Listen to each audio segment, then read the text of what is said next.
So in this video, I want to just start by saying two things. This is the first video that I'm posting, so expect there to be some, I don't know, a bit of a learning curve for me in figuring out how to do this. And the second thing is what goes on in the video itself, which for the most part is creation of this second piece of artwork around the mana globe in the bottom right corner of the interface. So with that, let's get into it. Okay, so what we're doing first is finding the new image or artwork that we want to use on the right hand side to accompany that mana globe. Now right now there's a bird there, which you could see a little bit as I move the window around, and you'll see it behind it as we start to put the new image in, but wasn't feeling super enthusiastic about the bird. It was a good placeholder, but really for Diablo, we want angel, demon. And so we have the demon on the left, and now we want an angel on the right-hand side, sort of protecting that mana globe. Really important design element in the traditional Diablo interface. So we don't want to settle for good enough. We really want this to work well. And perhaps this new angel is not the final one either, but we want to keep stepping it up until it's really, really where we want it to be. So I'm just looking around Google image search, just sort of even just dragging the window in front to see what might sort of be the right fit, the right shape to encapsulate that mana globe area. And it's kind of hard because you have to be able to envision it within the design, and it has to be the right. The angel sort of has to have the right, I don't know how to say it, like it has to be capable of being sort of layered in with the globe itself in a way that is interesting and that it creates some dimensionality. And we'll see most of this video, most of my work on this particular portion of the design today is on getting that layering exactly right. We spend a lot of time on that.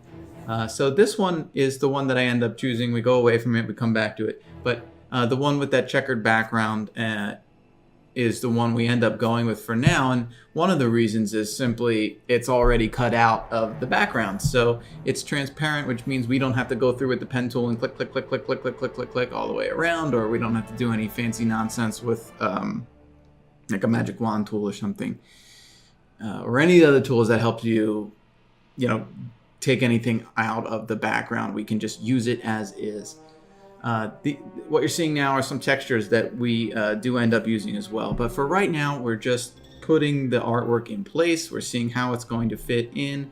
And even right away, we're seeing, her head sort of tilting toward the mana globe and her arm going around it. That's all really good. And so this is looking like a pretty promising start so far. Now, of course, she looks a little bit ridiculous right now, just sitting on top of everything.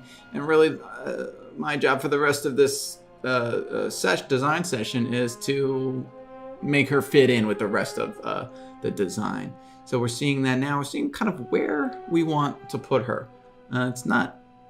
It's fairly obvious, but what we really need to decide on is what part of her is coming in front of the globe and what part of her is going behind it. So you'll see me start to experiment with that a bit. I have to say, it took me a very long time to do something very easy, and a lot of this video is actually me figuring out the easy way to have done something, which is to simply, and I've done this a million times, for some reason it wasn't clear to me when I was doing this early in the morning, but what we're working on doing is just what I'm doing with the mouse right now. We're trying to get her elbow area in front of the globe with the wing behind.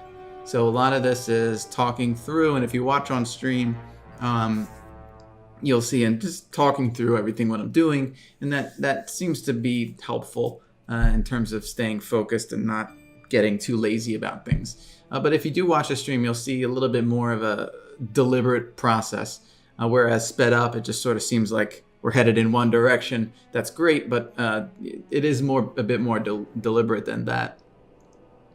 Anyway, we're seeing like what part of her is coming in front, what part of her is going behind. And this kind of stuff can be really easy to get lazy about. and just say like, okay, we're not putting any part of her in front. She's just going to be behind the mana globe. Well, that will be fine, except that we're really trying to take this to the next level. We're trying to create something that's somehow on the level of something Blizzard would make, and that is really saying something, and that's going to take a lot of hard work. And I'm really interested in the community's feedback on whether or not we're accomplishing those ends, given that this is a work in progress and it's not going to be there yet. It's not going to be there in the immediate future, but I'd want to sort of show the process, and I want to see what the community thinks about the quality of work that's coming out. But it's just sort of a how the sausage gets made process. And if you find that interesting, great. And that's, you know, you're the kind of person that I'm really excited to bring this process to, and to show it on YouTube or on Twitch, however you want to watch it. But if you just want to see the final product, then stay tuned, because it's going to take a while to get there. But I'm going to consistently be posting kind of what it looks like at every step along the way. So I'm just talking over a bunch of stuff here because it took me a long time to, again, get this idea into my head about how we were going to bring the elbow area in front at the wing behind. We will get there, I promise. But in the meantime, we can always just talk Diablo. You know, what we're trying to do is see what we're trying to brainstorm about what the next game could look like, what a return to, you know, the theme, the aesthetic of Diablo 1 and Diablo 2 would really look like. How do you evolve that without making it look too slick or cartoony, in the sense, and I don't even say that as a bad thing, because I think in most games that works really well. A lot of Blizzard games that works really well. But how do we get there? How do we get where we need to be with Diablo? And I don't think it's has anything to do with you know, a cartoony look, and I think Blizzard knows that. But that's just the first question. The next question is, how do we do it? Okay, so this whole project is an attempt to answer that question. All right, so finally we're getting to a part where, you know, the elbow is going to start coming in front of the mana globe. I've reduced the opacity of the angel so you can see behind her where the curve of the mana globe is going. And so we're selecting this part of the elbow so that we copy it and paste it on top. This way we can put the globe in between the elbow and her. Now this is not the way, later in the video you'll see, this is not the final answer in terms of how to get this done. But it works for now, and you'll get a chance to see what it does look like. And there it is. And so, you know, that adds a lot just right off the bat. Now first, of course, she doesn't look right yet. She's way too bright. You know, the shape is not right yet. Or, you know, she has to be cut off at some point like the guy on the left is. But you'll see just how adding that little bit of dimensionality really brings in, it just adds a lot to the interface, and the look and feel of things. And you'll see as I'm dragging it around, this is not the ideal solution, because when you do that, when you do it this way, that happens. And we definitely don't want that. We want the flexibility to be able to move her, or, you know, nudge her here and there to make sure she's in exactly the right place. So right now I'm working on another idea about how to do this. And again, this is not that difficult to do. We get it right eventually. But it is important to adjust her transparency so that we can see where exactly that curve of the globe is going. And if you have familiarity with Photoshop, you're probably thinking this is a stupid way to do it. There are many better ways to do it. And I do realize that. We will get there, I promise. But this takes a little bit of time. And this is okay, except for the fact that the globe sort of looks like it's jammed into her armpit, and that would be very uncomfortable for her. We don't want that. So it's sort of looking like it's in the right place. And once that's the case, we can start to see how we want her to fade into the background, because the guy on the left is obviously faded in, and we want the same to be true for her. And so start to use the brush tool, the eraser tool, to just massage that fade kind of in the direction that we want it to be in. It's not great right now, but we get it. We get it to where we need it. It takes a bit of experimenting with, where to fade her out. Yeah, a lot of when you're using a brush tool in Photoshop, it's a lot of like how. The question is always how big is the brush first, width wise. How much opacity does each click convey through to the image? So if it's 100% opacity, as soon as you click, it's just going to completely take away the pixels that are underneath the brush. And then thirdly, what is the quote hardness of the brush? When you right click, there's a control for hardness, and what that means is how hard is that edge.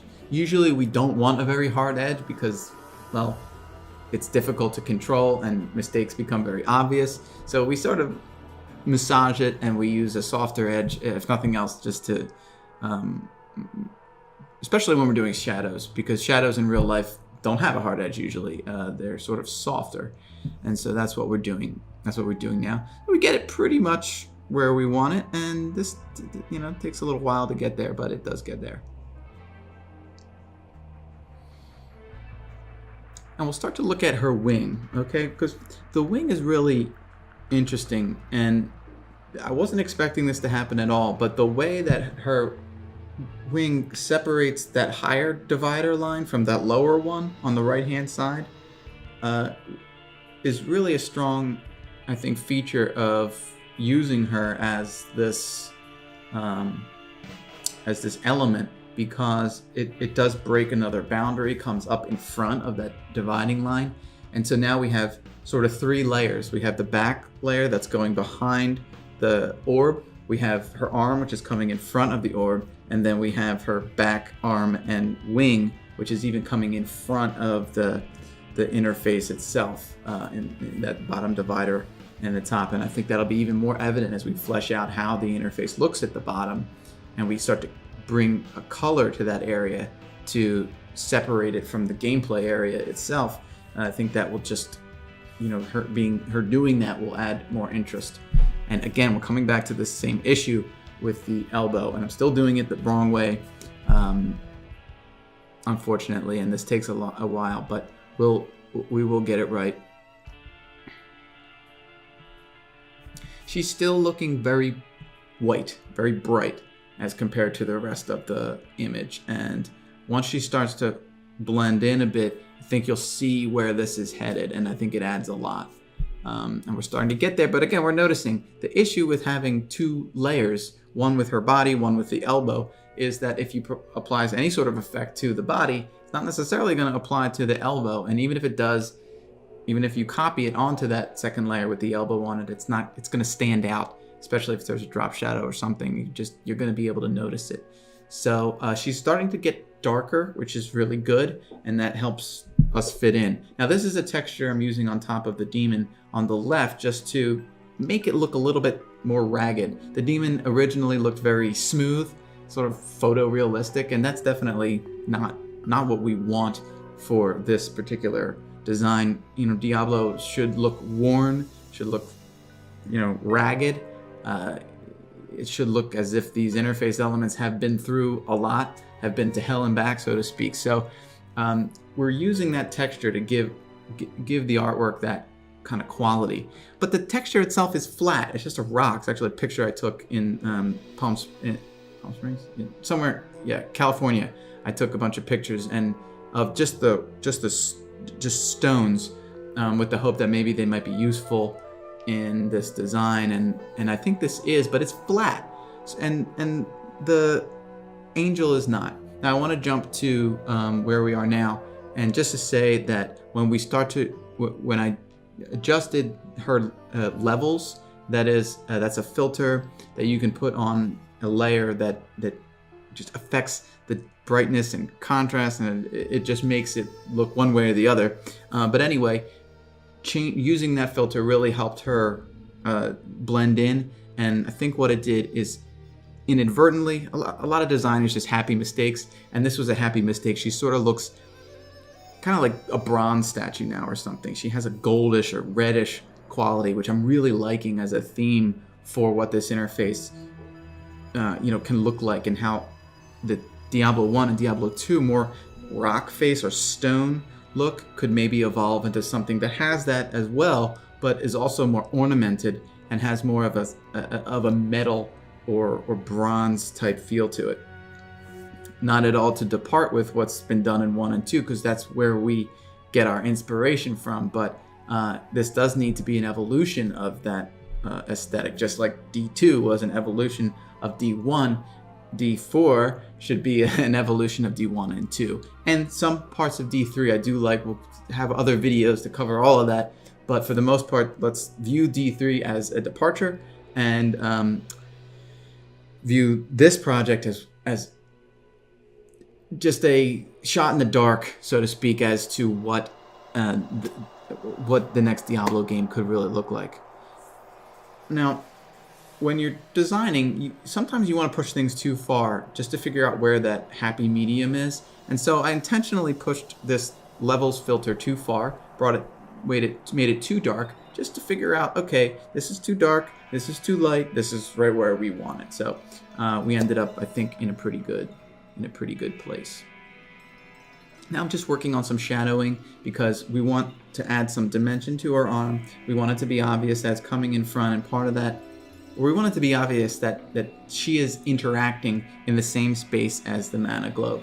So beneath her arm, we're putting just a hint of a shadow. We don't want to overdo it because we want players to be able to see very clearly what is going on in that mana globe. That's really important in terms of resource management, and when you're in the heat of the game, you don't want anything obstructing necessarily your view, except for maybe a little bit, which is we're giving ourselves a little leeway there to create that dimension by her arm coming in front of it a little bit, but we don't want a big shadow there that could obstruct the player's view even more.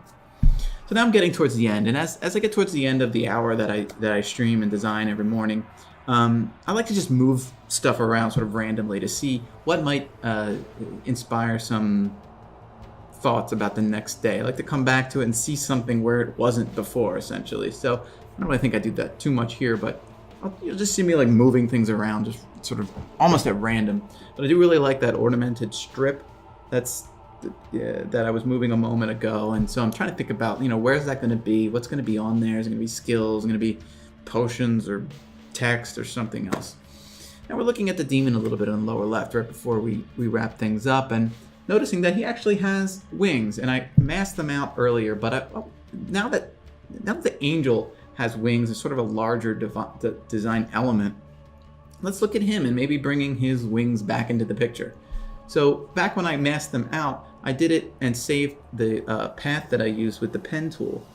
Now that I thought maybe that would come in handy, and it did. So now we can use that path to create a selection to then paint back in it on the mask, and the layer that's masking the image of the demon itself, the wings back in. So that was